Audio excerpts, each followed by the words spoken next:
మా latest videos కోసం మా ఈ తెలుగు న్యూస్ ఛానల్ సబ్స్క్రైబ్ చేసి గంట సింబల్ యాక్టివేట్ చేసుకోండి.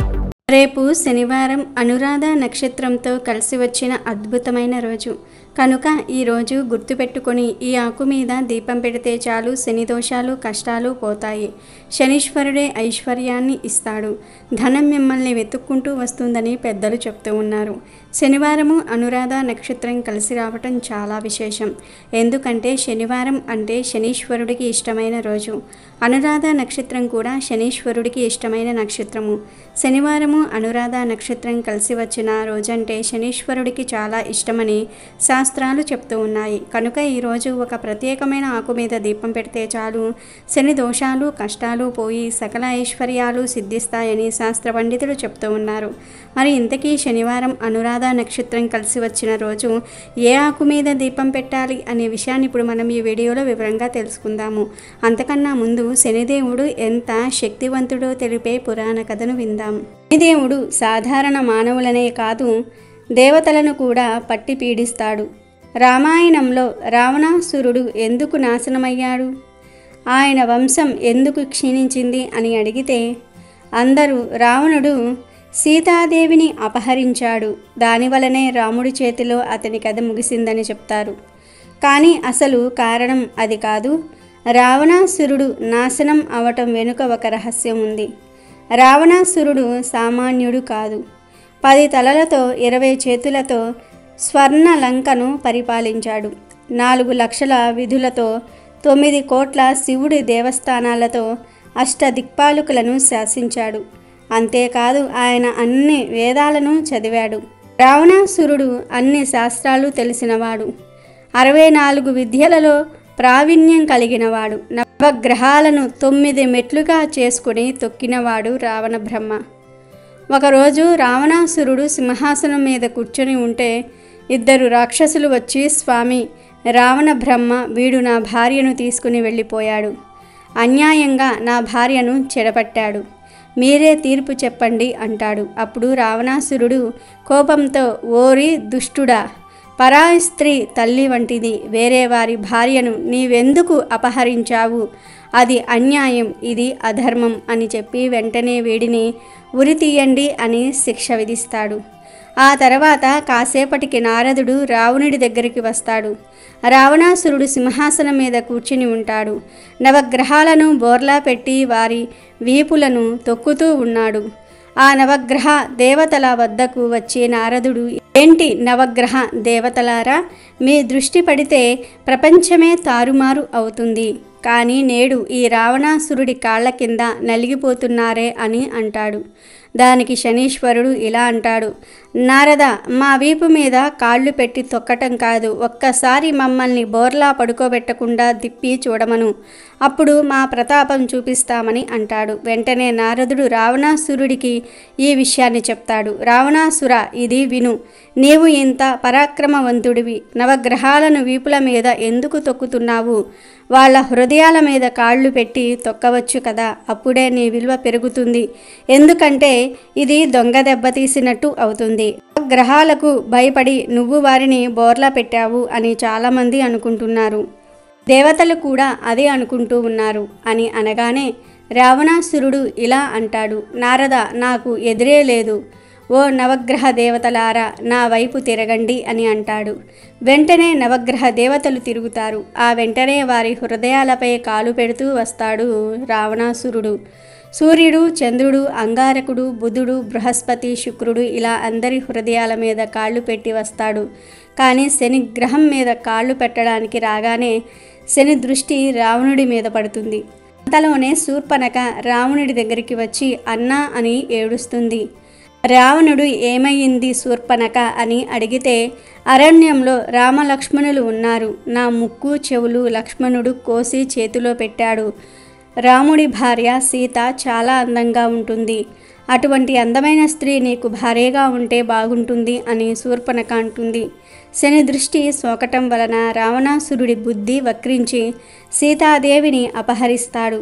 ఆ తర్వాత రామలక్ష్మణుల చేతిలో రావణుడు మరణిస్తాడు. రాక్షస వంశం నాశనమైపోతుంది. శని దృష్టి పడటం వలన శాస్త్రాలు వేదాలు చదివినవాడు, 10 తలలు 20 చేతులు కలిగినవాడు, బ్రహ్మ వంశంలో జన్మించినవాడు, దేవతలను చిత్రహింసలు పెట్టిన అంతటి లంకాది రావణాసురుడికే వినాశనం తప్పలేదు. కాబట్టి శని దృష్టి అనేది అంత క్రూరమైనది. మనుషులు, దేవతలు ఎవరైనా శని దృష్టిలో పడితే కష్టాల పాలవుతారు. ఇక వీడియోలోకి వస్తే, శని దోషాలు, కష్టాలు, బాధలు పోవాలంటే శనివారం అనురాధ నక్షత్రం కలిసి వచ్చిన రోజున చక్కగా జమ్మి చెట్టు దగ్గరకు వెళ్ళండి. ఎందుకంటే శనీశ్వరుడికి జమ్మి చెట్టు అంటే చాలా ప్రీతి. ప్రకృతిలోని కొన్ని ధాతువులకు, కొన్ని గ్రహాలకు సంబంధం ఉంది. ఈ విషయాన్ని సైన్స్ ఇంకా కనిపెట్టలేదు, కానీ మన ఋషులు ఎప్పుడూ కనిపెట్టారు. జమ్మి చెట్టుకు శనీశ్వరుడికి సంబంధం ఉంది. శనివారం అనురాధ నక్షత్రం ఉన్న రోజున ఈ జమ్మి చెట్టు విపరీతంగా యాక్టివేట్ అవుతుంది. ఇంకా ఈరోజు జమ్మి చెట్టు దగ్గరకు వెళ్ళి చిన్న జమ్మి ఆకు రెమ్మను తెంచి ఇంట్లో పూజ గదిలో జమ్మి ఆకు మీద దీపం పెడితే శని దోషాలు పోయి సకల ఐశ్వర్యాలు సిద్ధిస్తాయని పండితులు చెప్తూ ఉన్నారు. మరి ఆ దీపం ఎలా వెలిగించాలి అంటే, ముందు జమ్మి ఆకు రెమ్మను తెచ్చి ఒక ప్లేట్లో ఉంచి ఆ ఆకు మీద ప్రమిదను ఉంచి దీపం వెలిగించాలి. ఏ నూనెతో అయినా సరే దీపం పెట్టవచ్చు. ఇలా దీపం పెట్టడం వలన చాలా మంచి ఫలితం కలుగుతుంది. శని దోషాలు, గ్రహ దోషాలు పోతాయి. శనీశ్వరుడి అనుగ్రహంతో సకల ఐశ్వర్యాలు సిద్ధిస్తాయి. జమ్మి చెట్టును సంస్కృతంలో శమీ వృక్షం అని పిలుస్తారు.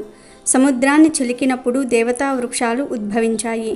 అందులో శమీ వృక్షం కూడా ఒకటి. అప్పట్లో ఈ చెట్టును అగ్నిని పుట్టించే సాధనంగా ఉపయోగించేవారు. అందుకే దీన్ని ఆరణి అని కూడా పిలుస్తూ ఉంటారు. జమ్మిని పూజించటం అంటే జీవితంలో సకల విజయాలు సాధించాలని కోరుకోవటమని అందరూ అంటూ ఉంటారు, నమ్ముతారు కూడా. జమ్మి చెట్టు ఎలాంటి వాతావరణంలోనైనా సరే సులువుగా పెరుగుతుంది. నీటి లభ్యత లేకున్నా కూడా ఎక్కువ కాలం బ్రతుకుతుంది. ఈ జమ్మి చెట్టు నుంచి రాలిపోయే ఆకులు రాలుతూ ఉంటే కొత్త ఆకులు వస్తూనే ఉంటాయి. జమ్మి చెట్టు ఎప్పుడూ కూడా పూర్తిగా ఆకులు రాలి బోసిపోయినట్లుగా కనిపించదు. ఇప్పటి యువతకు, నగరవాసులకు ఈ చెట్టు ఉపయోగాల గురించి పెద్దగా తెలియకపోవచ్చు, కానీ గ్రామీణ జీవితంలో జమ్మి చెట్టుకు ఎంతో అనుబంధం ఉంటుంది. ఈ చెట్టు వేళ్ళు భూసారాన్ని పెంచుతాయి. జమ్మి చెట్టులోని ప్రతి భాగం నాటు వైద్యంలో ఔషధంగా ఉపయోగపడుతుంది. చెట్టు గాలి పీలిస్తే ఆరోగ్యంగా ఉంటారని నమ్ముతూ ఉంటారు. అందుకే శమీ వృక్షం చుట్టూ ప్రదక్షిణలు చేయాలని చెప్తూ ఉంటారు. జమ్మి వృక్షానికి ఎంతో ప్రాధాన్యత ఉంది. కాబట్టి ప్రతి ఒక్కరూ కూడా రేపు శనివారం రోజు ఈ ఆకు మీద దీపం పెట్టి శుభ ఫలితాలను పొంది సంతోషంగా జీవించండి. మనలో చాలామంది సాధారణంగా బజారుకు వెళ్ళినప్పుడు సరుకులను కొని తెచ్చుకుంటూ ఉంటాం. అలాగే ఇంటికి అవసరమైన వస్తువులను కూడా కొని తెచ్చుకుంటూ ఉంటాం. అయితే చాలామందికి తెలియని విషయం ఏమిటంటే, కొన్ని వస్తువులను వారంలో కొన్ని ప్రత్యేకమైన రోజులలో ఇంటికి కొని తెచ్చుకుంటే చాలా మంచిది. శనిదేవుడి అనుగ్రహం కలుగుతుంది. ముఖ్యంగా శనివారం రోజు ఒక వస్తువును కొని ఇంటికి తెచ్చుకోవటం చాలా శుభప్రదం. శనివారం ఈ వస్తువును కనుక ఇంటికి తెచ్చుకున్నట్లయితే శనిదేవుడు ఎంతో సంతోషిస్తాడు. శనీశ్వరుడే ఐశ్వర్యాన్ని కలగజేస్తాడు. అంతేకాదు లక్ష్మీ అనుగ్రహం కూడా పెరుగుతుంది. మరి శనివారం రోజు తప్పనిసరిగా కొని తెచ్చుకోవలసిన ఆ వస్తువు ఏమిటి? అలాగే శనివారం పొరపాటున కూడా కొనకూడని వస్తువుల గురించి కూడా ఈ వీడియోలో తెలుసుకుందాం. శనివారం రోజు కొని ఇంటికి తెచ్చుకోవలసిన ముఖ్య వస్తువు చీపురు. చాలామంది చీపురును ఎప్పుడు పడితే అప్పుడే కొని తెచ్చేస్తూ ఉంటారు.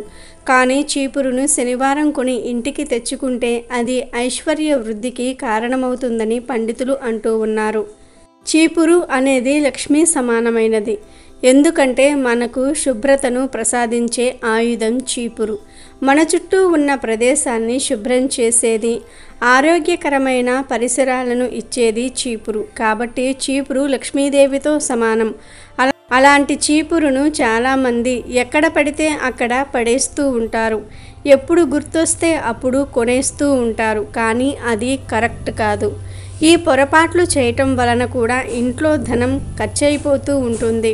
చీపురును శనివారం నాడే కొనుక్కోవాలి. పాత చీపురు పడేసి కొత్త చీపురును తీసుకున్నా సరే అది కూడా శనివారమే చేయాలి. అంటే కొత్త చీపురును యూజ్ చేయడం అంటే కొత్త చీపురును ఉపయోగించటం అనేది శనివారమే ప్రారంభించాలి. శుక్లపక్షంలో చీపురును పొరపాటున కూడా కొనకూడదు. కృష్ణ పక్షంలోనే కొనాలి. చీపురును శనివారం నాడు కొనటం అలవాటు చేసుకోవాలి. చీపురు శనీశ్వరుడి ఆయుధం కనుక శనివారం రోజు చీపురును కొనుక్కుంటే శని భగవానుడి యొక్క అనుగ్రహం కలుగుతుంది. ఎలాంటి కష్టాలు రాకుండా ఉంటాయి. మొత్తం మీద శనివారం కొనాల్సిన ముఖ్యమైన వస్తువు ఏమిటంటే చీపురు అని పెద్దలు అంటూ ఉన్నారు. ఇక శనివారం పొరపాటున కూడా కొని ఇంటికి తీసుకురాకూడదు అంటున్న ఆ వస్తువు ఏమిటంటే ఉప్పు శనివారం రోజున పొరపాటున కూడా కొనకూడదు. కొంటే మాత్రం ఆ వ్యక్తి దౌర్భాగ్య స్థితిలోనికి దిగజారిపోతాడు. అలాగే శనివారం వంకాయలు కొనటం అనేది దరిద్రదాయకం, కానీ దానం చేస్తే మంచిది. అలాగే శనివారం నల్ల మిరియాలు కొంటే ఇంట్లోకి నెగిటివ్ ఎనర్జీ వస్తుంది.